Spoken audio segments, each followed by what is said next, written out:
para a sua vida. 2 Reis, capítulo 22.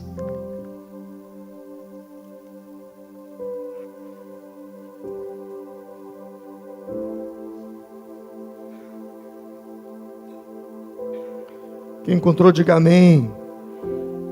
Versículo 1 diz assim: Josias tinha 8 anos de idade quando começou a reinar, e reinou 31 anos em Jerusalém. Imagina um garoto de 8 anos assumir o poder de uma nação. 8 anos de idade. Reinou 31 anos. O nome de sua mãe era Gedida, filha de Adaías. Ela era Boscate. Ele fez o que o Senhor aprova e andou nos caminhos de Davi, seu predecessor, sem desviar-se, nem para a direita, nem para a esquerda.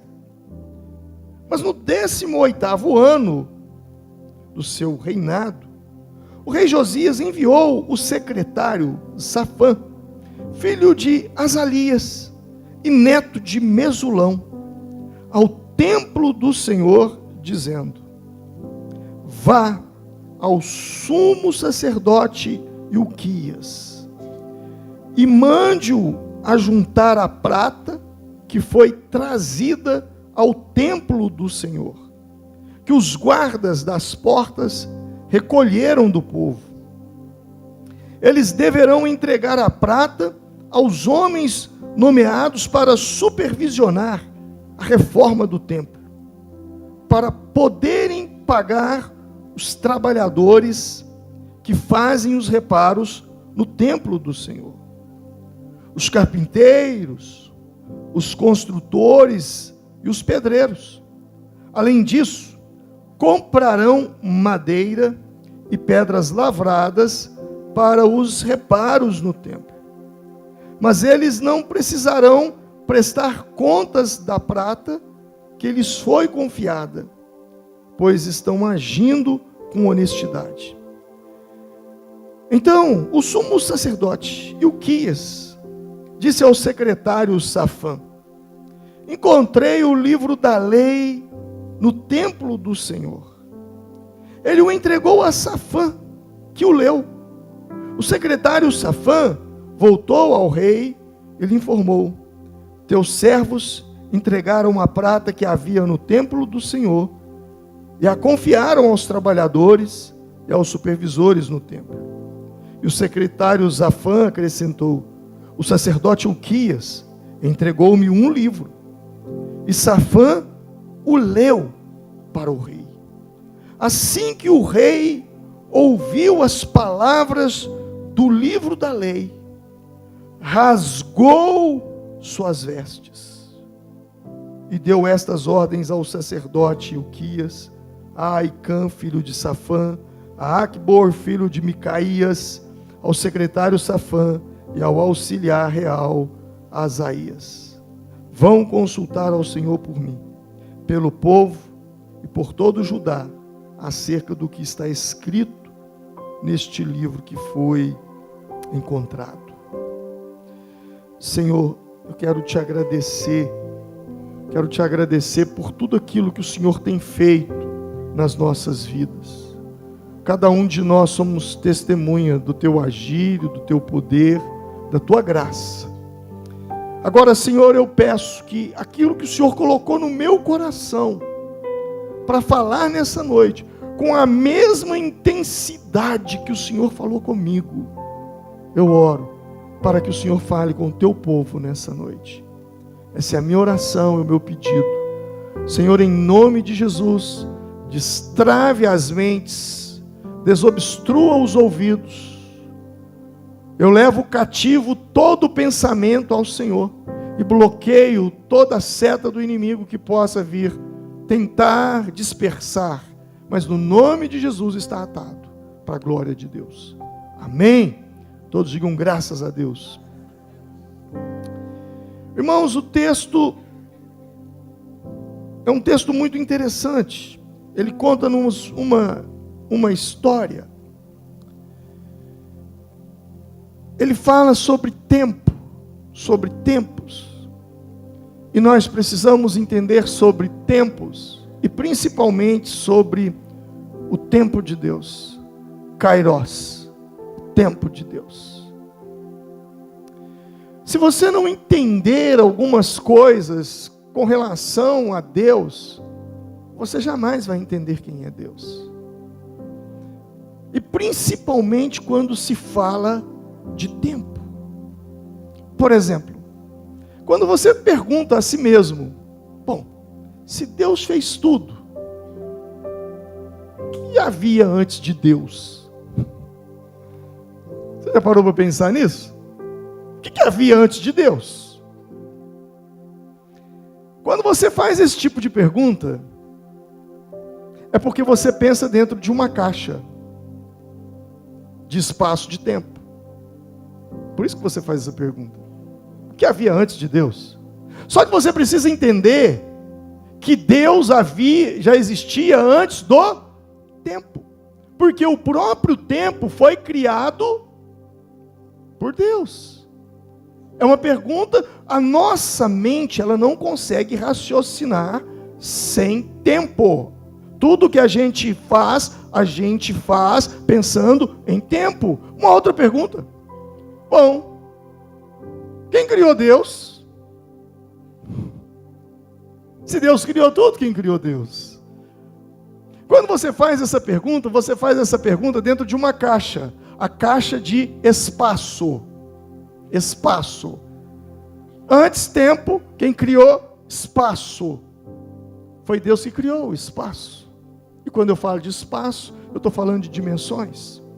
Então a nossa mente, tudo que a gente pensa, calcula, soma, tenta entender, a nossa mente não consegue raciocinar fora de tempo e fora de espaço. Por isso nós não conseguimos entender Deus. E aí vem aquela música que a gente canta, que ninguém explica Deus. Mas uma das coisas que eu e você precisamos estar muito afinados, e um dos maiores e mais importantes feitos que você pode fazer na sua vida, e dele dependerá todas as outras coisas, é você entender o tempo de Deus. Nada nessa vida me causa mais temor. É a coisa que eu tenho mais medo. Você diz assim, pastor, você tem medo de cair da fé? Não tenho. Você tem medo? Não tenho. Mas o que você tem medo? De errar o tempo. De errar a sincronia do tempo. De não entender o tempo que nós estamos vivendo. Por exemplo, outro dia eu vi uns irmãos conversando bravo. Não, por quê? Os adolescentes, eu lembro que antigamente os irmãos sempre chegava uma demanda para mim dos obreiros, né? Pastor, os adolescentes na hora do culto os juniores estão no celular. Eles não prestam atenção no culto e tal. E aí dava uma encrenca, né? Porque aí tinha que policiar os meninos no culto. Será que a gente hoje pode julgar alguém que está mexendo no celular na hora do culto, de não estar prestando atenção no culto? Eu particularmente, eu pouco uso papel e caneta. Minhas anotações estão todas aqui dentro. E às vezes, e muitas vezes, eu nem levo a Bíblia de papel, embora eu goste e faço questão e tenho que levar, mas quando eu esqueço a minha Bíblia de papel, ou não dá, vai a do celular. Então a gente já não pode julgar mais quem está no celular, porque é uma ferramenta de trabalho. É um bloco de notas. É mais prático do que eu ficar carregando uma agenda debaixo do braço se eu tenho um celular na mão. Então, meu bloco de notas, minha agenda, o que eu preciso lembrar, o que eu tenho que fazer, está tudo aqui. Bom, mas não é sobre isso. A questão é você entender o tempo, porque se você vai para a escola, hoje eu vejo isso, as pessoas vão para a escola aprender a responder perguntas que ninguém está fazendo mais. Parece que muita gente ainda não se despertou, não acordou, não entendeu o tempo no qual nós estamos vivendo. Davi, quando a gente fala do rei Davi, ele foi um homem muito bem sucedido. E eu não tenho dúvida que Davi foi um homem bem sucedido. Por quê? Porque ele entendeu o tempo. Pessoas de sucesso, pessoas que rompem, pessoas que crescem, são pessoas que entenderam o tempo que estão vivendo e como responder às demandas desse tempo. E Davi, ele foi tão forte nessa questão do tempo, que quando ele foi ungido por Samuel como rei, ele entendeu que aquela era a unção, mas aquele não era o tempo. E ele esperou aproximadamente 14 anos para assumir o trono. Foram 14 anos de Deus preparando ele. E depois que ele assume o trono, quando ele se torna rei, ele vai compor a equipe de governo dele. E 1 Crônicas 12:32 diz que ele chamou os homens da tribo de Isacar, 200 líderes que sabiam como Israel devia agir em qualquer circunstância, e todos os seus parentes estavam às suas ordens. Há uma tradução, na tradução que eu li, diz agir em qualquer circunstância. Numa outra tradução vai dizer, os filhos de Isacar eram hábeis em entender o tempo. Entender o tempo. Depois que ele ele compõe a sua equipe de governo, ele começa a governar, mas ele entende que dentro do seu governo ele precisa fazer uma transição. Por quê? Porque Davi foi projetado como um guerreiro, o homem que venceu Golias.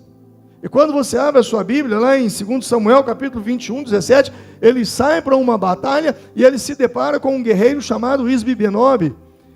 E se não fosse um dos valentes de Davi, esse gigante teria matado Davi.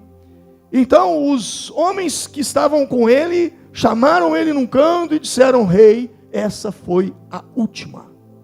Você não sairá mais à guerra conosco, para que não se apague a lâmpada de Israel. Você é a nossa lâmpada, você é a nossa luz, você é o homem que tem a visão, que tem o entendimento, que tem as estratégias. Vai para o palácio. E Davi entendeu que aquele era o momento de transicionar. Saiu da frente do exército e foi para uma sala de estratégias, de projetos, de planejamentos. Até o pecado que Davi cometeu, ele cometeu quando ele errou o tempo. Você já leu na Bíblia que Davi adulterou. Mas quando você abre a sua Bíblia, lá em 2 Samuel, capítulo 11, que narra a queda de Davi, o capítulo começa assim: no tempo em que os reis saíam à guerra, Davi ficou no palácio. Ele errou o tempo. E quando ele errou o tempo, ele caiu. Então, para mim, uma das coisas mais poderosas é você entender o tempo, entender o que Deus está falando. Gente, quando veio a pandemia, e logo quando a pandemia estava passando, a minha oração é: Deus, faz-me entender o que o Senhor tem para a igreja pós-pandemia. Quando você vai para a Bíblia, você vai encontrar um versículo que ele é muito recorrente, e esse versículo ele repete em algumas partes da Bíblia. Ele diz assim: e aconteceu que depois daqueles dias, e aconteceu que depois daqueles dias. Você vai ver isso lá com Abraão, depois você vai ver isso lá em Apocalipse. Então a minha pergunta era: Deus, o que o Senhor vai fazer depois desses dias? Eu preciso entender, eu preciso estar alinhado com o tempo do céu, eu não posso estar num outro tempo. É como no exército, a marcha está indo numa cadência, eu não posso errar o passo da marcha. Quando se fala de tempo, e a minha definição de vida é o tempo. E quando eu falo nisso, sabe o que me vem à mente? Me vem aqueles trapezistas. do circo. Porque se erra o tempo de soltar ou de pegar no trapézio, se erra o tempo, dá errado e cai. Então viver é viver como um trapezista. Viver é viver o tempo todo tentando entender o próximo passo, o que eu preciso fazer, que hora eu preciso fazer, o que eu tenho que pegar, o que eu tenho que deixar, o que eu tenho que abrir mão, o que eu tenho que fazer. E Davi, ele foi muito, muito inteligente com relação a isso. E agora esse texto, ele nos fala justamente sobre tempo. A Bíblia diz que esse garoto de 8 anos, chamado Josias, ele começa a reinar. Josias foi um homem que entendeu o tempo de Deus. O texto diz que ele começa a reinar, e ele começa aos 8 anos de idade, mas com 8 anos, ele não estava nem aí. Talvez ele queria brincar, sei lá. E ele cresceu, se tornou um adolescente, se tornou um rapaz. Então, quando ele já tinha alguma maturidade, ele falou: vou fazer alguma coisa. Vou fazer uma coisa legal. Vou reformar o templo. Eu vou fazer, porque Israel estava muito perdido na idolatria, na feitiçaria. Havia muitas coisas erradas acontecendo ali. E com certeza havia uma pressão sobre ele. Ele fala, para desencargo de consciência, vou fazer uma reforma no templo. Vou reformar o templo. Então ele começa a reformar o templo. E quando ele está reformando o templo, ele arrecada recursos financeiros e dá para os construtores, e eles estão lá construindo o templo, mas naquela questão de derruba uma coisa, constrói outra e tal, alguém acha um papiro, uma parte das escrituras. E quando alguém acha essa parte das escrituras, eles disseram: precisamos levar isso para o rei. E quando eles levam essa parte, diz rei, vão dar um relatório, a construção está muito bem, está tudo indo muito ótimo, tudo certinho, mas nós precisamos te mostrar uma coisa. Ele disse o quê? Nós achamos um pedaço da Bíblia, vou dizer um pedaço da Bíblia, achamos um pedaço da lei, dos profetas. É? Que legal, e nós queríamos que você lesse, mas não tem necessidade. Não, rei, leia, por favor. E quando ele lê, ele foi tão impactado com a leitura que ele fez, que ele se desesperou. Ele rasgou as suas roupas. E rasgar as roupas era um ato de humilhação muito grande. É uma das expressões mais fortes de sentimentos. É um sentimento provocado por um desespero, por uma humilhação, por uma indignação, por luto. Você vai ver que homens na Bíblia rasgam as roupas quando é uma situação de muita decepção, de muita humilhação, de luto. E a partir daí então, Josias se torna um grande rei. Ele foi tão correto em seus atos quanto Davi. Você não vai achar nem sequer, mas nenhum caso de imoralidade ou de malignidade na vida de Josias.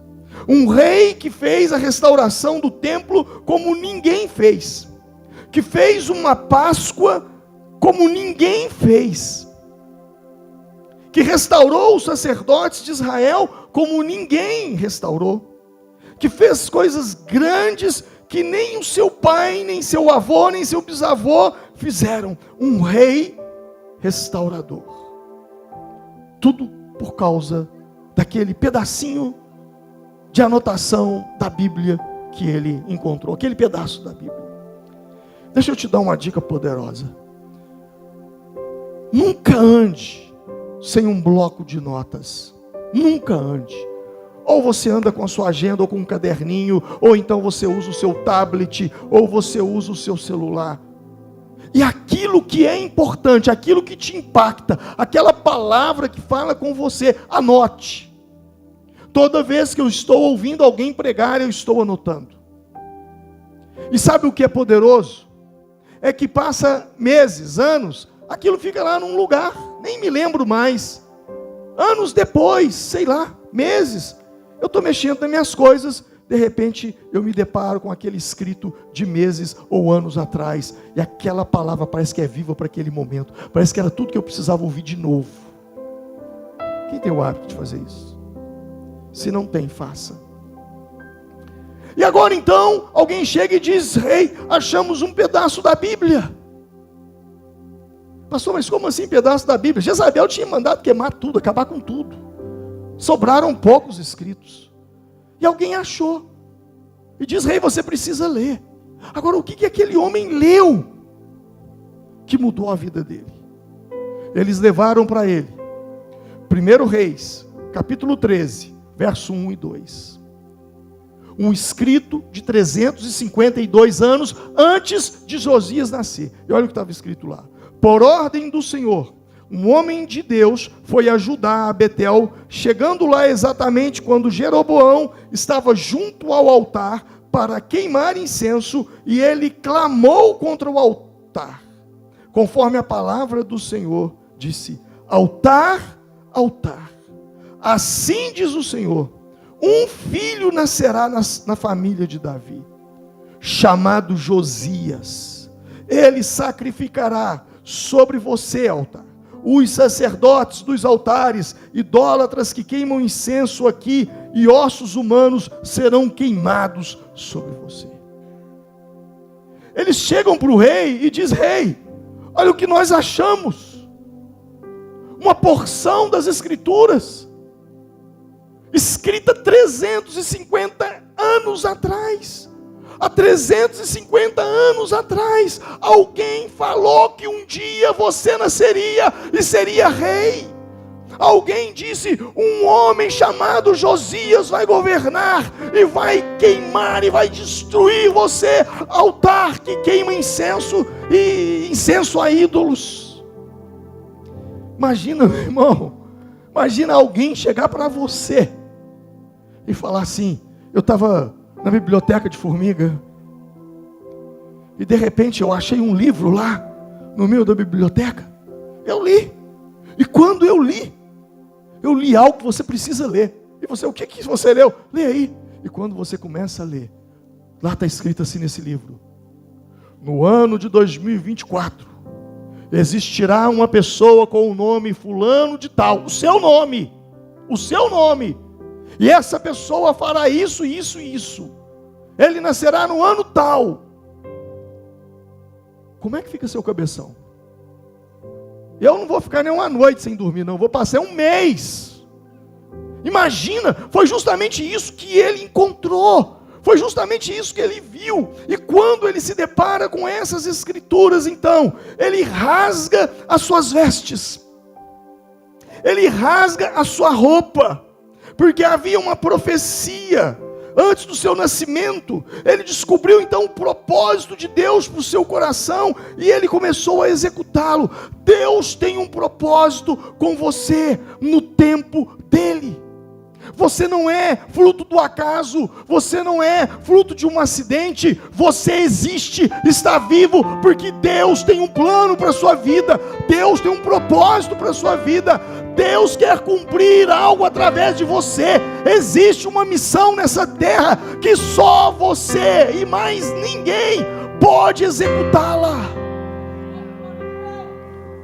Deus tem um plano, e o plano de Deus para a sua vida, ele precisa da sua cooperação. Porque Deus não é mágico. Ouça isso, Deus não é mágico. Deus não fez a aparição dos peixes e pães, ele fez a multiplicação. Ele não fez a aparição do azeite na vasilha da viúva, ele fez a multiplicação. Você vai ver que grande parte dos milagres no Antigo Testamento, no Novo Testamento, foi poder de Deus, mas usando uma pessoa. Há uma cooperação. Existe uma cooperação. O plano de Deus para a sua vida precisa da sua cooperação. Por quê? Porque o futuro, ele é uma possibilidade que depende da concordância da terra e do céu. E eu vou repetir, o futuro é uma possibilidade que depende da concordância do céu com a terra. Por isso, quando nós oramos, seja feita a tua vontade, assim na terra como no céu. Quando você ora dessa forma, você está clamando para a terra aquilo que já foi feito no céu. No kairós de Deus, a terra precisa concordar com o céu. A vontade de Deus para você, ela já está completa no céu. No céu, a sua vitória já foi conquistada, sua enfermidade já foi curada, a resposta já veio, como a Bíblia diz em Efésios 1:3, bendito seja o Deus Pai de nosso Senhor Jesus Cristo, que nos abençoou com todas as sortes de bênçãos espirituais nas regiões celestiais. Já aconteceu, Deus já fez. Pastor, mas se Deus já fez, para mim ainda não aconteceu nada, porque elas estão nas regiões celestiais. Seja feita a tua vontade, assim na terra como no céu. No céu já aconteceu. Então isso precisa ser alinhado. Quando dizemos que fomos abençoados nas regiões celestiais, nós estamos dizendo que o nosso trabalho aqui na terra é manifestar aquilo que já existe acerca de nós no céu. Aquilo que Deus já liberou é trazer para a terra a manifestação daquilo que já foi cumprido, que será feito. Paulo, ele diz sobre as suas promessas, ele falando lá em 2 Coríntios 1:20, ele diz, pois quantas forem as promessas feitas por Deus, tanto em Cristo o sim, tantas têm em Cristo o sim, por isso por meio dele o amém é pronunciado por nós para a glória de Deus. O que Deus escreveu sobre você no céu, presta atenção nisso, Paulo está dizendo que nós já temos o sim, nós já temos o amém. Diga comigo, eu já tenho o sim. Diga, eu já tenho o amém. O sinal está verde. Sabe, a avenida você já tem o sim, você já tem o amém. Alguns pastores chegam para mim e me perguntam, o que eu preciso fazer para a igreja crescer? E eu respondo, essa é uma pergunta errada.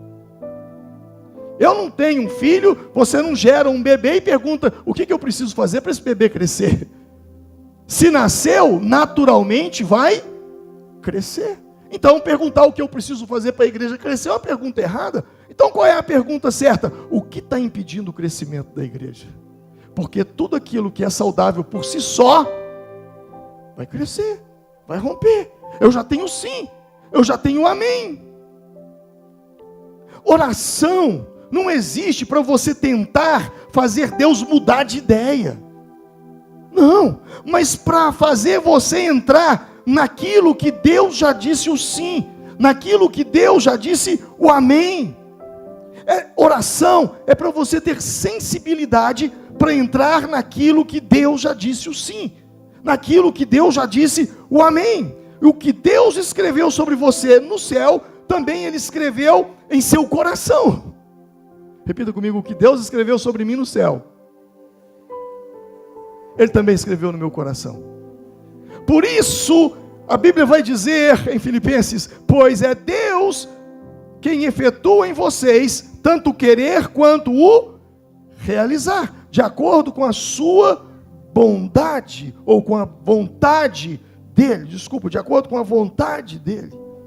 O que Deus escreveu no céu, Ele também escreveu no seu coração. O texto diz que é Deus quem opera em você o querer, como também o realizar. Diga comigo, querer e realizar. Querer e realizar. Por isso eu digo que há desejos em você que parecem ser seus, mas não são. São plantados por Deus dentro de você. Agora o que você precisa entender é o Cronos, o Kairos de Deus. Cronos e Kairos. Para você entender o tempo, você precisa entender a natureza de Deus, o relógio de Deus. Existem duas palavras no grego que definem tempo.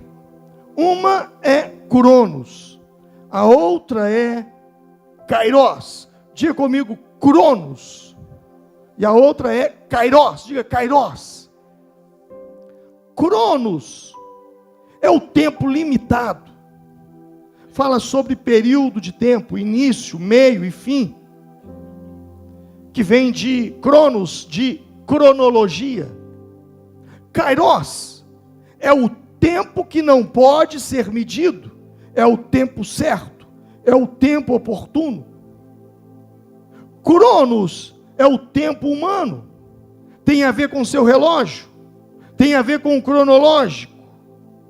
Kairos é tempo de Deus. Tem a ver com o relógio de Deus. Eu vou te dar um exemplo. Jesus vai a uma festa em Canaã da Galileia. Era um casamento. Foi lá que Jesus operou o seu primeiro milagre. E de repente vem Maria, o vinho acaba. E Maria vai até Jesus e diz assim: olha, o vinho acabou. E Jesus diz: que temos nós em comum, mulher? A minha hora ainda não chegou. O meu Cronos ainda não chegou. Isso aconteceu no versículo 4. O meu Cronos não chegou. O tempo, a hora ainda não chegou de eu me manifestar, de eu fazer milagres. E aí, Maria então vira para os serviçais, para as pessoas que estavam trabalhando naquela festa, e disse assim: façam tudo o que ele lhes mandar. Presta atenção, versículo 4, não chegou a minha hora. Versículo 5, Maria ativa o Kairos. Quando Maria diz: façam tudo o que ele mandar. E quando ela diz isso, no versículo 7, disse Jesus: encham os potes de água e encham-os até a borda. O restante, você já sabe. A água é transformada em vinho. O que nós vemos aqui? O Cronos, não chegou a minha hora. Não chegou o meu tempo. Não chegou o meu Cronos. Façam tudo o que ele vos disser. Quando ela fala isso, ativa o Kairos e Jesus diz: encham as talhas com água. Eu vou te dar um outro exemplo. Eclesiastes capítulo 3 diz: para tudo há um tempo, há uma ocasião, e um tempo para cada propósito debaixo do céu. Lendo melhor, você vai dizer assim: tudo tem o seu Cronos determinado, e há Kairos para todo propósito de Deus. Tudo tem um tempo. Há tempo de plantar, há tempo de colher, há tempo de rir, há tempo de chorar. É Cronos, é tempo do homem, é a lógica. Daqui a pouco nós vamos sair daqui, vamos embora, o tempo acabou, vamos para casa, vamos descansar, vamos dormir. Amanhã a vida segue, amanhã a vida começa. Trabalhe, Cronos. Só que dentro do Cronos existe um Kairos, e Kairos é tempo de Deus. Ou seja, existe um tempo cronológico no qual nós vivemos e um tempo oportuno para que se cumpram os propósitos. Para nós parece que Deus está demorando a responder. Parece que Ele não está ouvindo. Às vezes nós chegamos a dizer que Deus tarda. E isso porque nós vivemos no Cronos. Nós somos limitados. Nós não entendemos o que está acontecendo por trás dos bastidores. Nós não entendemos o que está acontecendo por trás do tempo, por trás de lugares. Eu gosto muito e amo muito uma palavra que está lá em Êxodo. Êxodo capítulo 23. Deus diz para Moisés assim: eu vou colocar vocês numa terra prometida, na terra que eu prometi. Mas, olha o que Deus diz para eles: mas eu não expulsarei num só ano aquelas pessoas que moram na terra, para que a terra não se torne desolada e os animais selvagens não se tornem numerosos demais para vocês. Eu os expulsarei aos poucos, até que vocês sejam numerosos o suficiente para tomarem posse da terra. Olha o que Deus está falando para eles: vocês vão entrar na terra prometida, só que eu não vou expulsar aquelas pessoas de lá de uma vez, eu vou expulsá-los de lá aos poucos, para que quando vocês entrarem, não tenha tantas feras lá, e vocês tenham tanto trabalho.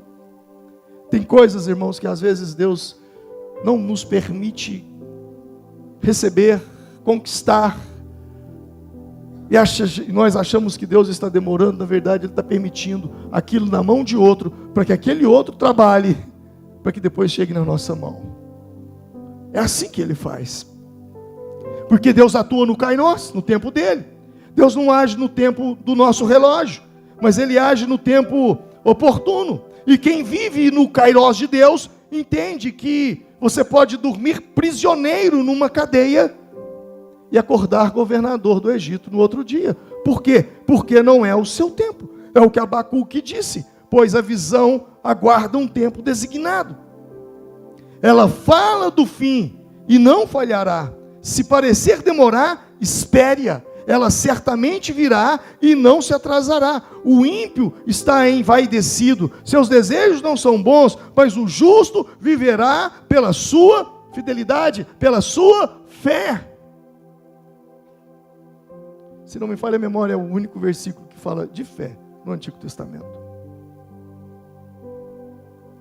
Eu e você precisamos entender que se está demorando no Cronos, porque no Kairos está no tempo certo. No Cronos, as coisas na sua vida ainda não aconteceram, mas no Kairos, que é o tempo de Deus, as coisas já aconteceram. Você pode estar sem dinheiro nesse momento, no Cronos, mas no tempo de Deus, você já prosperou. No Cronos, você pode estar doente, mas no Kairos, você já está curado. Talvez esteja dando tudo errado nesse momento, mas no Kairos de Deus, você já superou todos os seus problemas. Ontem eu saí à noite, eu e minha esposa, a Emelina, mas o João foi com a gente. Nós fomos num restaurante à noite comer uma carne com batata. A gente sempre gosta de sair no sábado à noite, é um costume nosso. Até. Já aconteceu isso com você? Quando eu ia lá e eu não tinha dinheiro, eu estava no meu Cronos. Agora eu estou no Kairos. Talvez algumas coisas que você tem vontade de fazer hoje, que não são vaidades, mas que são necessidades, que você precisa. E você diz: eu não tenho condições de fazer isso hoje, como eu precisava. Você não tem condições no Cronos. Entendam-se. Entender o tempo de Deus para a sua vida é fundamental, porque existe uma agenda para a sua vida que foi desenhada por Deus. E essa agenda que foi desenhada por Deus, ela foi desenhada quando você ainda estava no ventre da sua mãe. Salmo 139 vai dizer no verso 36, os teus olhos, Deus, viram o meu embrião. Ou seja, os teus olhos me viram quando eu era um embrião no ventre da minha mãe. E todos os dias determinados para mim foram escritos no teu livro antes de qualquer um deles existir. Existe uma agenda que Deus programou. Agora Deus não vai te obrigar a viver ela, mas se você optar por vivê-la, você será uma pessoa realizada na vida, porque você viverá o propósito de Deus para você. A vida é sobre isso, é não desperdiçar as oportunidades. Quando uma oportunidade surgir em sua vida, lembre-se, não é sobre você, mas é sobre o propósito de Deus em sua vida. Não é porque você é bonzinho que está acontecendo. Não é porque você fez tudo certinho, porque você teve sorte na vida, mas é porque Deus tem um propósito para a sua vida. Você nasceu por causa de um propósito. Coisas acontecem com você por causa de um propósito. Quando o povo hebreu estava aprisionado ainda aqui naquele exílio da Babilônia, e depois passaram outros reinos, e quando a Pérsia dominou, a Bíblia nos conta a história da rainha Esther. Só que a rainha Esther não era a rainha Esther, ela era uma filha de escrava, ela era Hadassah. Até que ela participa daquele concurso e se torna a rainha, e agora os hebreus estão ameaçados, porque Amã quer matar o povo, e Mardoqueu vai até a rainha e diz assim, ele mandou a seguinte resposta a Esther, ele manda essa mensagem: nos ajude, interceda por nós, converse com o rei, e não pense que pelo fato de você estar morando no palácio do rei, você será a única entre os judeus a escapar, pois se você ficar calada nessa hora, socorro e livramento surgirão de outra parte para os judeus, mas você e a família de seu pai morrerão. Quem sabe, olha só, isso aqui é uma chave, quem sabe se não foi para um momento como este que você chegou à posição de rainha? Quem sabe se não foi para um momento como esse que você conseguiu os seus bens? Quem sabe se não foi para um momento como esse que você conseguiu aquele diploma que te habilita a exercer a sua profissão? Quem sabe não foi para um momento como esse que você conseguiu empreender, abrir um comércio, abrir uma loja, passar num concurso? Quem sabe?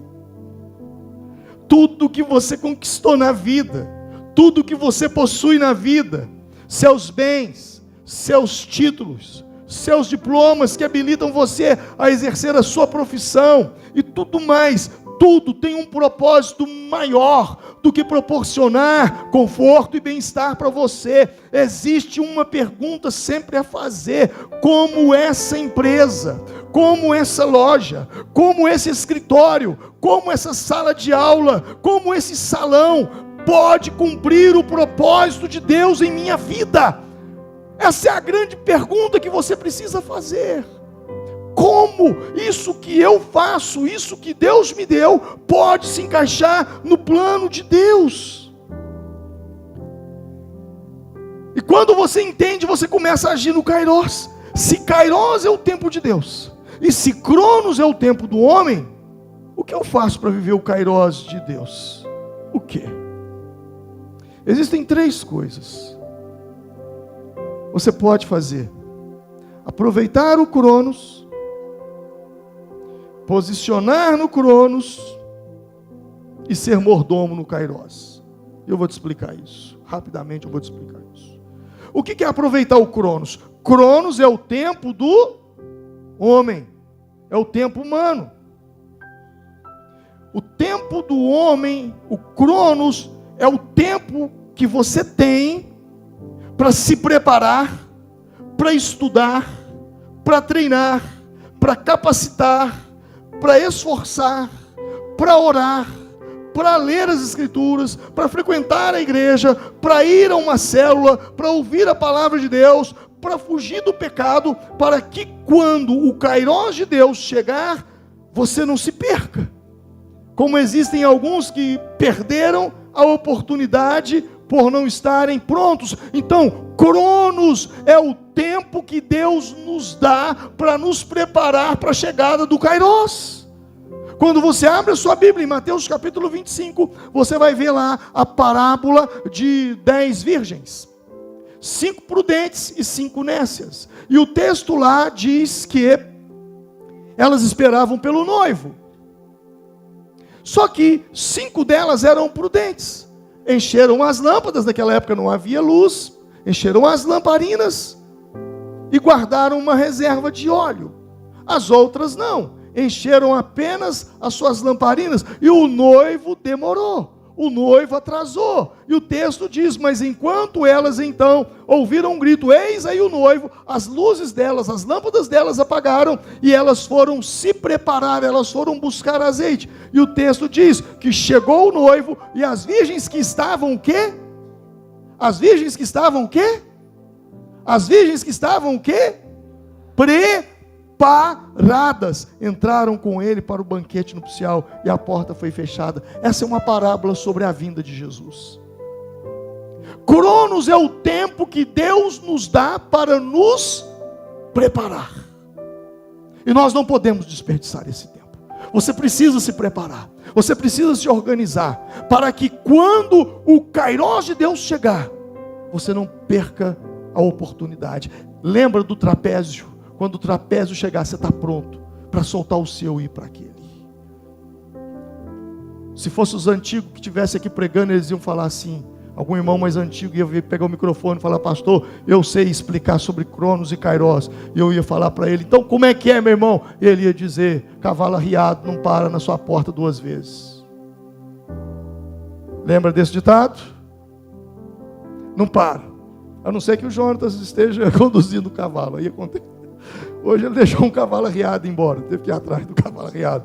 Depois estava igual aquele amigo do pica-pau, correndo atrás daquele cavalo do pica-pau. Mas olha só, não para 2 vezes, não para. Então você tem que estar pronto, você tem que estar preparado, porque não dá sinal, não avisa, a oportunidade chega.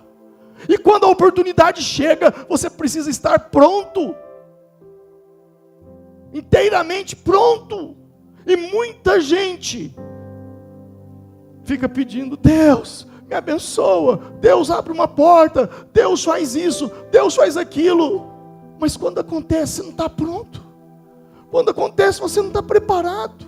Você desperdiçou o Cronos, porque você entendeu que eu devo viver só na revelação, porque quando chegar o Kairos, aí então eu estou pronto. Quando chegar o Kairos, a porta se abriu. Mas se você não tivesse preparado no Cronos, você vai se perder. Foi o que aconteceu com Jerusalém. Jesus disse quando ele estava indo para a cruz. Jesus disse quando ele estava se preparando já, porque dias virão sobre ti, ele falava no seu sermão: ó Jerusalém, em que os teus inimigos te cercarão de trincheiras, e te sitiarão, e te apertarão de todos os lados, e te derrubarão a ti, a teus filhos dentro de ti, e não deixarão em ti pedra sobre pedra, pois que não conhecestes o quê? O tempo da tua visitação. Não conhecestes o Kairos, o tempo de Deus. E Jesus veio, o Messias veio. E se você vai lá em Jerusalém hoje e pergunta: e aí, o que vocês me falam sobre o Messias? Sabe o que eles vão dizer? Nós estamos esperando ele.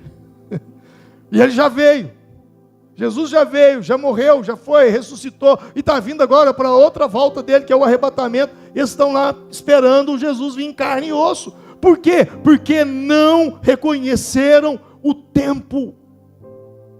Essa é uma oração que nós precisamos fazer todos os dias da nossa vida. Deus, eu não posso perder o tempo, me ajude a entender o tempo, me ajude a entender os tempos que nós estamos vivendo. Segundo, você precisa de posicionamento.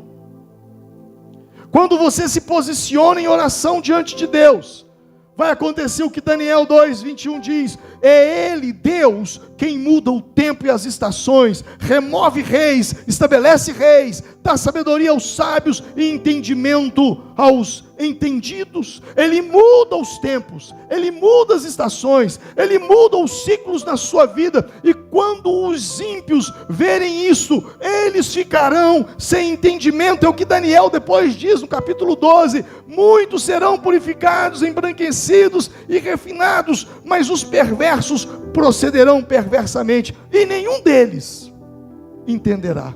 Mas os sábios, o que acontece com os sábios? Os sábios entenderão. Há muita gente perdida no túnel do tempo. Há muitas pessoas perguntando: Até quando eu vou continuar vivendo assim? Até quando?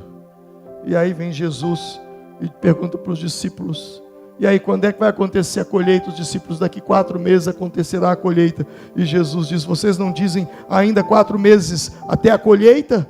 Eu, porém, vos digo: erguei os olhos e vede os campos, pois já estão brancos para a ceifa.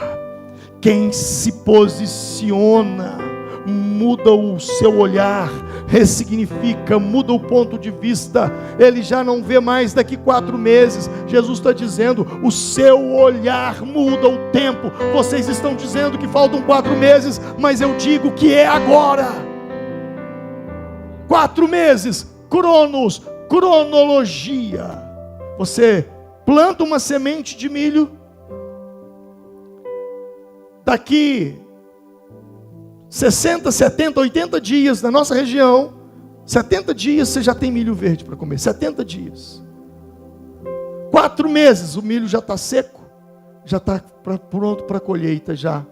Jesus está dizendo: vocês estão falando que faltam 4 meses para a colheita, mas eu digo, os campos já estão brancos. Mude o seu olhar. Eu digo, no Cronos falta 4 meses, mas no Kairos já está pronto para a colheita. É hora de se posicionar. É hora de parar de reclamar. Geralmente quem não se posiciona vive reclamando. Não reclame daquilo que você tolera. Eu vou repetir: não reclame daquilo que você tolera. Se você não suporta, então provoque mudanças, tome atitudes, mude. O que você precisa: ah, pastor, mas eu estou esperando uma palavra de Deus. Me faz lembrar quando eu era novo convertido. Quando era novo convertido, vi um pastor na igreja pregar. Eu queria sentar no primeiro banco e ficava esperando. Eu falava, quase fazendo assim para o pastor, né? Aí quando começava a dar uma revelação, uma profecia, aí eu estou aqui, não, agora ele vai enxergar e vai falar para mim. Eu acho que quase todo mundo já passou por isso já, né? Oh, tomara que Deus use o pastor hoje para vir aqui, pegar a minha mão e falar isso, e falar aquilo comigo, e tarará. Deixa eu te dizer uma coisa: o que você precisa não é de uma profecia, o que você precisa é de um posicionamento. Não havia nenhuma profecia que Davi ia derrubar Golias. Não havia nenhuma profecia que Raabe salvaria sua família e que entraria para a genealogia do rei. Não. Uma decisão tem o efeito de uma profecia. Não espere por profecia, se posicione, tome decisões, pare com aquilo que precisa ser parado, melhore aquilo que precisa ser melhorado, mas por favor, faça um favor a si mesmo, pare de reclamar, porque reclamar não muda. O que muda é posicionamento, o que muda é decisão, o que muda é atitude. E aí, por último, quando eu faço isso no Cronos, eu estou pronto para o Kairos. E o Kairos é o tempo da mordomia. Mordomia é ser mordomo. Você não é dono de nada, você apenas administra. Isso é mordomia. Não é sobre nós, é tudo sobre Ele. Não foi a nossa perseverança. Ah, fulano tem muita força de vontade, por isso que ele consegue. Não, não é força de vontade, não é força do braço. O que Deuteronômio 8, 17, 18, Deus falando para aquele povo quando eles saíram do Egito: não digas, pois no teu coração, a minha força e o meu poder do meu braço me adquiriram essas riquezas. Antes te lembrarás do Senhor teu Deus, porque é Ele que te dá força para adquirir riqueza, para confirmar a sua aliança, sob juramento que Ele prometeu aos teus pais, como hoje se vê. Pode ser perseverante, bacana, seja. Tenha força de vontade, ótimo. Seja aplicado, oh, maravilha.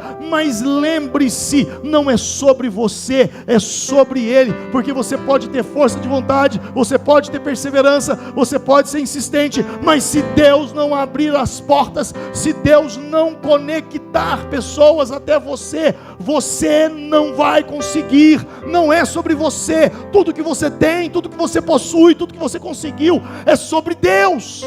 Então nunca deixe entrar no teu coração. Eu acho que essa é uma oração e uma leitura bíblica que a gente precisava fazer todas as vezes que a gente conquista alguma coisa na vida.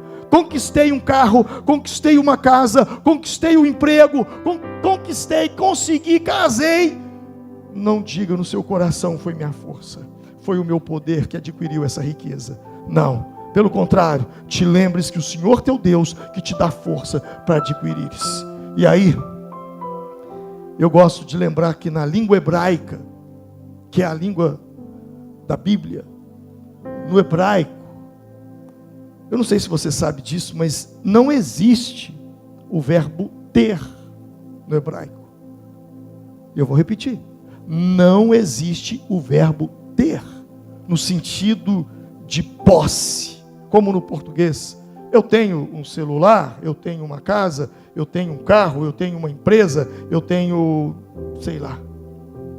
No hebraico, não se usa o verbo ter. Não tem. Não tem o verbo ter.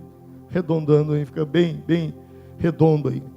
Mas ao invés de ter o verbo ter, ao invés de existir, o verbo existe. Estou ficando bem redundante aqui. Usa-se o verbo existir. Ao invés de ter, no hebraico, é o verbo existir, que se expressa para posse. Sendo assim, existe uma casa para mim. Existe um carro para mim. Existe uma roupa para mim. Existe uma empresa para mim. Existe um trabalho para mim. Não é o que eu tenho, é o que existe para mim. Isso muda tudo. Muda muito dentro de nós. Então não é sobre você, é sobre o que Deus pode colocar nas suas mãos para você gerenciar, administrar, para que se cumpra o propósito pelo qual Ele te criou. Eu quero concluir te dizendo que feliz é aquele que vive no Kairos de Deus. Feliz é aquele que vive no Kairos, que para de viver no seu tempo e aceita o tempo de Deus para a sua vida. Porque se você vive no Kairos, você sabe que o tempo está a seu favor. Que Deus não vai agir no seu tempo, mas no tempo dele. Quem vive no Kairos, sabe que se ainda não encontrou a pessoa certa para se relacionar, sabe que se ainda não conseguiu passar na faculdade, sabe que se ainda não conseguiu ter filhos, não tem que ficar preocupado, porque tudo já está acontecendo no tempo dele. Não é sobre você, é sobre ele. Vamos nos colocar em pé nesse momento. Aplaudam o Senhor.